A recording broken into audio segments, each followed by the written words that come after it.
In January 1989, in the days before his execution, Ted Bundy confessed to 30 murders. Of those 30 murders, 20 are identified. So I'm going to cover each murder, including the first attack of Ted Bundy, where the victim survived, in short videos, just to keep them nice and succinct. And we're going to start with the attack on Karen Sparks, which was Ted Bundy's first known victim. And in all likelihood, Ted Bundy committed murders before Karen Sparks, but that is the first one that has been identified. So to begin, we have to travel to Seattle in Washington State in the United States. That's where we'll go to now. So this is the Seattle area here in the northwest of the US. Now, Karen Sparks lived at 4325 8th Avenue, Northeast Seattle. And we'll just find her house here. So this is where Karen Sparks lived.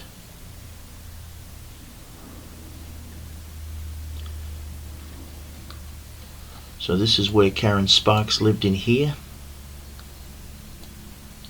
In this, what was then. Now, Karen Sparks was attacked on Friday, January the 4th, 1974. So we'll have a look at the address now. In 1985, the old house was demolished and was replaced with an apartment building. So we'll go and have a look on Google Maps what it looks like today. So this is the house today, or that's now an apartment building on 8th Avenue Northeast in Seattle. Repeating, it was replaced in the mid-1980s. This is the street where it happened. So Ted Bundy would have come cruising along these streets that night of Friday, January the 4th, 1974. So that's what the house looks like today. But this is what it looked like on January the 4th, 1974. Karen Sparks was 18 years old, and she was sharing a house with three male roommates, interestingly. And at the time, Karen was studying at the University of Washington. Now, on that night, Karen was sleeping in the basement room, which you can see circled on that photo. At some time during the night, Ted Bundy entered the basement room armed with a metal bar that he had found outside in the garden. Bundy bludgeoned Karen unconscious, fracturing her skull. Not only that, he then sexually assaulted her with the metal bar. He rammed the bar into her vagina, causing serious internal injuries, including rupturing her bladder. And then Bundy fled. Why he fled, don't know. He probably was disturbed or heard something. But he certainly fled the scene, and that saved Karen's life. Though Karen wasn't discovered until the very next afternoon, when her roommates began to wonder why she hadn't emerged. They found her, and Karen remained unconscious for 10 days and spent a month in hospital.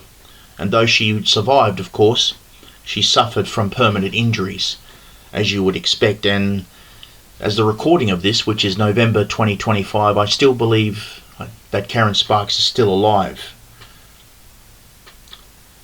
Now, so it's going back to the locations.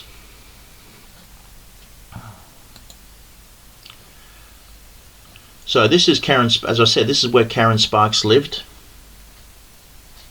at 4325 8th Avenue, Northeast Seattle. Now, at the time, in January 1974, Ted Bundy was staying very, very close to where Karen was attacked. Just pull back here, and so if you see down here, this is where Ted Bundy was living at the time, which is the Rogers rooming house, which was at 41 43rd 12th Avenue. So Bundy lived here, Karen Sparks was attacked here. So that's only about, I believe it's about 550 meters away. Now, Ted used to wander the streets at night looking for windows to peep into. He'd often be drunk at the time. Alcohol would play a pivotal factor in Ted Bundy's crimes. So he used to wander the streets looking for windows to peep into, and that's probably how he discovered Karen. He may have spotted her on another night and come back on this particular night, or he may have just spotted her that night. He also could have spotted her in one of the bars nearby. Up here is the Sandpiper Tavern, I believe it is, where Ted met his girlfriend, Liz. I'm sure Karen may have attended there too. So either of those scenarios are possible. The fact that Ted Bundy did not bring a weapon with him on that particular night that he attacked Karen Sparks, nor did he bring his Volkswagen, indicates that it was not a pre-planned attack. But of course, by the next time Ted would strike, it would be fatal. But that was the beginning of the known victims of Ted Bundy and the brutal attack on Karen Sparks.